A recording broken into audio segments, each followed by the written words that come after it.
محفل کا پتہ نہیں چلتا، یعنی دینی محفل بھی ہو رہی ہوتی ہے تو اس کے اندر بھی میوزک ہوتا ہے، تبلے بھی ہوتے ہیں اس کے اندر، دف وغیرہ بہت کچھ اس کے اندر چل رہا ہوتا ہے، عجیب سا مزاج ہوتا ہے، پڑھنے والا کیا پڑھ رہا ہے اور بیان کرنے والا کیا بیان کر رہا ہے۔ اب دیکھیں نا، کوئی بندہ داڑھی رکھ کے صرف امامہ رکھ کے عالم دین تو نہیں بن جائے گا، یا بن جائے گا؟ آپ میں سے کوئی بندہ، کوئی بھی بندہ داڑھی پوری کر لے، سر پہ امامہ رکھ لے، ہاتھ میں مائک پکڑ کے اسپیکر پکڑ کے جو ہے وہ اسٹیج پہ کھڑا ہو جائے اور کہے جناب جو ہے وہ میں ہی اب بہت بڑا عالم ہوں، میری بات مانو، مجھے فالو کرو، میرے پیچھے چلو، تو ایسا نہیں ہوتا۔ ہر بندہ جس شعبے میں بھی چل رہا ہے اسے، یعنی اس کے پاس اس شعبے کی کوالیفیکیشن ہونی چاہیے، اسے پتہ ہونا چاہیے، نالج ہونی چاہیے، وہ اس شعبے کو اس نے سیکھا ہو۔ اگر کوئی بندہ عالم ہے تو عالم ایسے ہی نہیں بن جاتے، اس کے لیے بہت خون پسینہ ایک کرنا پڑتا ہے۔ حضرت غوث اعظم رضی اللہ تعالیٰ عنہ نے 25 سال تک باقاعدہ دین پڑھا، ہمارے اسلاف نے 10 15 سال۔ ابھی جو درس نظامی کورس کروایا جاتا ہے تقریباً 9 سال کا درس نظامی کورس ہے، عالم کورس ہے، وہ کروایا جاتا ہے۔ اور ہمارے اس طرح کے بیچارے جو علماء جو پڑھتے ہیں، پڑھتے رہتے ہیں، محنت کرتے ہیں، ان کی طرف توجہ کم ہوتی ہے، اور ایسے لوگ جو بناوٹی ہوتے ہیں اور آرٹیفیشل سے لوگ ہوتے ہیں وہ آگے آ کے پھر بیڑا غرق کرتے ہیں۔ وہ بھی ذمہ دار ہے، عوام بھی ذمہ دار ہے۔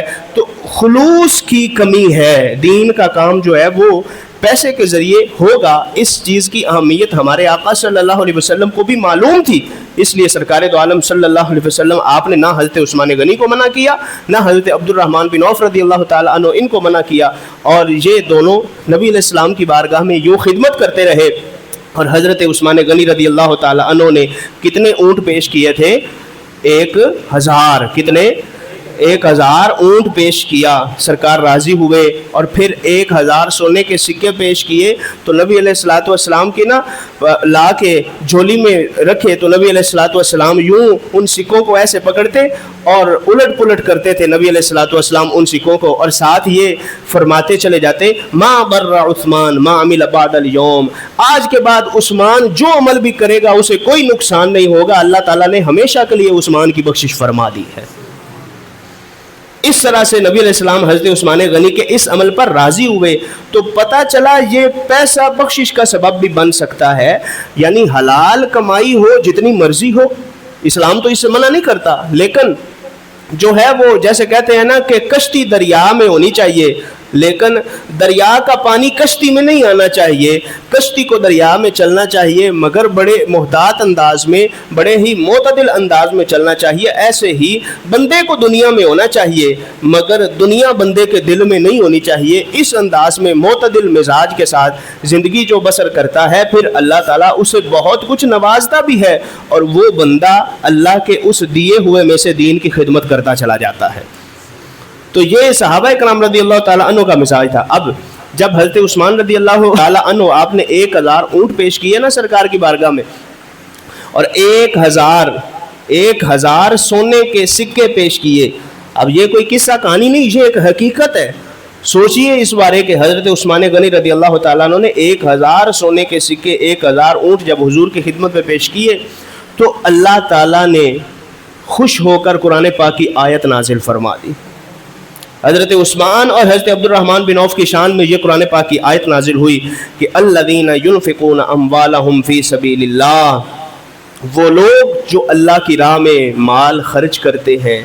اب دیکھو یہ مالداروں کے لیے آیت نازل ہوئی ہے، جن کے پاس پیسہ ہے ان کے لیے اللہ تعالیٰ نے یہ خاص طور پہ آیت نازل فرمائی ہے کہ وہ لوگ جو اللہ تعالیٰ کی راہ میں خرچ کرتے ہیں، ثم لا يتبعون ما انفقوا منا ولا اذى، پیسہ خرچ کرنے کے بعد پھر احسان نہیں جتلاتے۔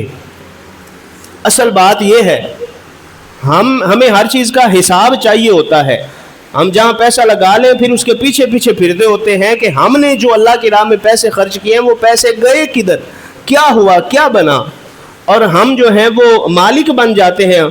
مثال کے طور پہ کسی مدرسہ میں پیسہ دے دیا یا کسی مسجد میں پیسہ دے دیا، تو اب ہم مسجد کا اپنے آپ کو مالک سمجھنے لگ پڑتے ہیں، کسی بندے نے کوئی 50,000 کوئی 1,00,000 روپے مسجد کو دے دیا. بعض لوگ ایسی اچھی نیتوں والے بھی ہوتے ہیں ماشاءاللہ کہ جو دیتے سب کچھ ہیں, خدمت دین کی بڑی کرتے ہیں, مسجد کی خدمت بڑی کرتے ہیں, مگر اپنا نام اوپر نہیں آنے دیتے, تو اللہ تعالیٰ ایسوں کی نیکی قبول فرماتا ہے.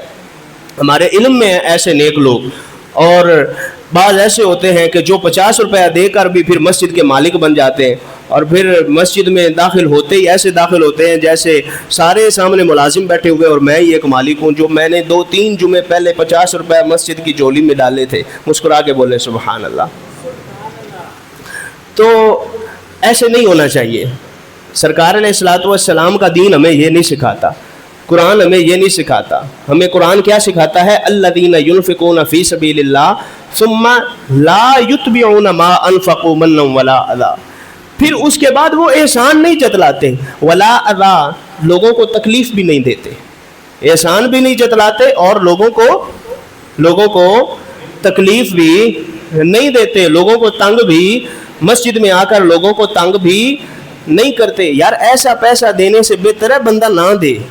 دین کی ایسی خدمت کرنے سے بہتر ہے بندہ دین کی خدمت نہ کرے جس کے بعد بندے نے 100 باتیں کرنی اور اپنے آپ کو پتہ نہیں کیا سمجھنا ہو. لیکن جو اچھی نیتوں والے ہوتے ہیں, حضرت عثمان غنی رضی اللہ تعالیٰ عنہ کی سیرت پہ عمل کرنے والے, حضرت عبد الرحمن بن عوف کی سیرت پہ عمل کرنے والے, ان کے بارے اللہ تعالیٰ پھر قرآن کی آیت بھی نازل فرما دیتا ہے. اور یہ آیت نازل کی اللہ تعالیٰ نے ان ہستیوں کی شان میں, اور کہا کہ وہ لوگ جو اللہ کی راہ میں خرچ کرتے ہیں پھر احسان بھی نہیں جتلاتے, تکلیف بھی نہیں دیتے. یہ شان کن کی بیان ہو رہی ہے؟ حضرت عثمان غنی. بولیے حضرت عثمان غنی اور حضرت عبد الرحمن بن عوف, حضرت عبد الرحمن بن عوف رضی اللہ تعالیٰ عنہ کی, کہ یہ وہ لوگ ہیں جو دین کی خدمت بھی کرتے ہیں, دین کی خدمت کرنے کے بعد پھر لوگوں کو تنگ بھی نہیں کرتے, احسان بھی نہیں جتلاتے. ان کے لیے اللہ تعالیٰ نے تیار کیا کر رکھا ہے؟ اللہ تعالیٰ فرماتا ہے لہم اجرہم عند ربہم. فرمایا یہ چھوڑ دیں, بس ذہن سے نکال دیں کہ ہمیں کیا ملے گا. ان کا اجر اللہ تعالیٰ کی بارگاہ میں موجود ہے.